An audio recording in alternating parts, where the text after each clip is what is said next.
مشورہ وہ نہیں کرتا جو اپنے آپ کو فنٹر سمجھتا ہے. وہ کہتا ہے میں نے ہر پہلو سے غور کر لیا ہے. بھائی ہو سکتا ہے بہت سے پہلو آپ کے سامنے ہو ہی نہیں.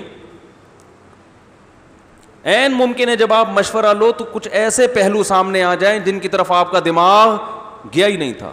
ہمارے نبی صلی اللہ علیہ وسلم نے صلح حدیبیہ کے موقع پر جب مشرکین مکہ سے ایگریمنٹ کیا, مشرکین نے کہا آپ اب احرام کی حالت میں آ چکے تھے, آپ اس سال عمرہ نہیں کر سکتے.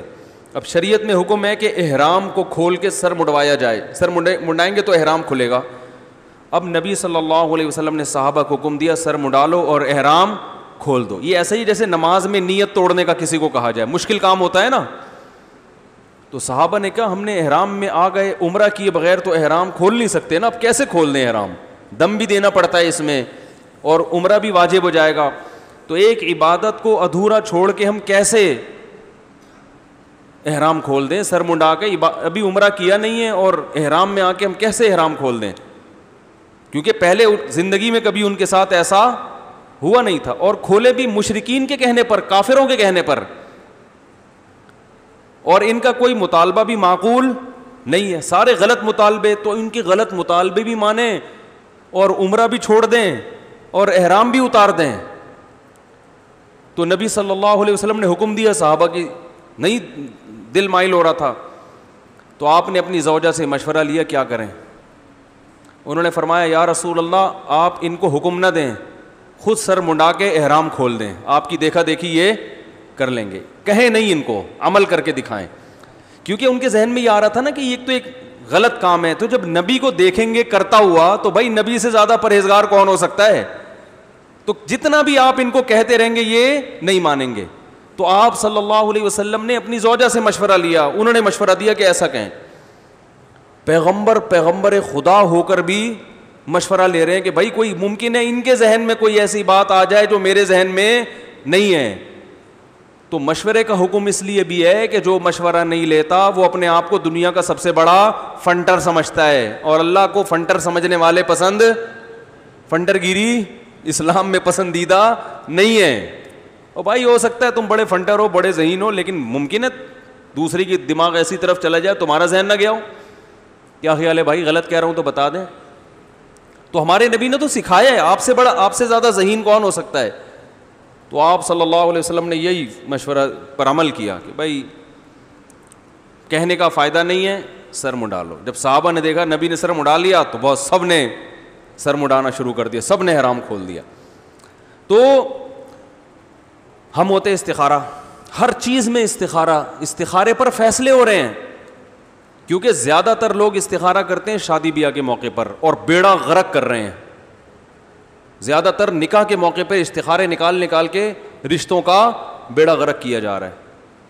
یہ تو بہت ہو رہا ہے. اچھا بھلا رشتہ آیا بہن کے لیے, بیٹی کے لیے, استخارے میں نہیں آیا, ٹھیک ٹھاک رشتے کو چلتا کر دیا, کسی مکھنچو سے شادی کر دی کیونکہ وہ استخارے میں آ گیا تھا.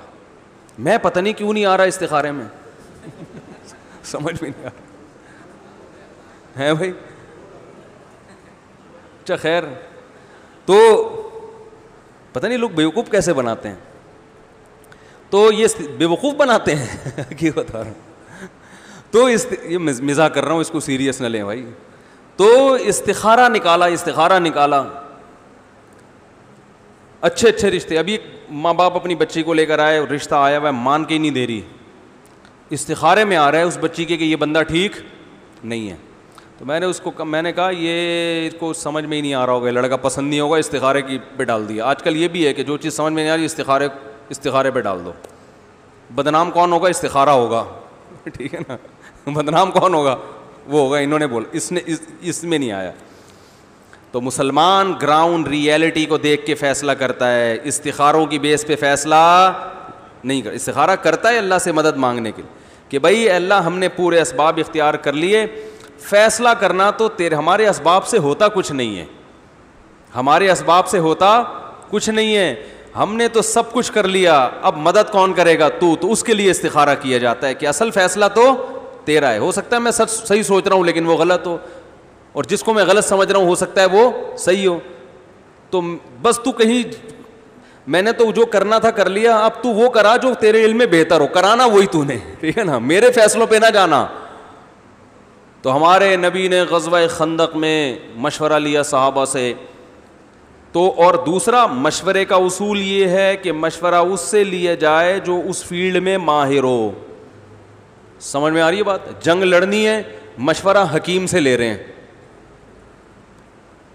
مشورہ کس سے؟ وہ غزوہ خندق میں آپ صلی اللہ علیہ وسلم نے جنگ میں قبائل کی جنگ کو روکنا تھا نا, دفاع کرنا تھا.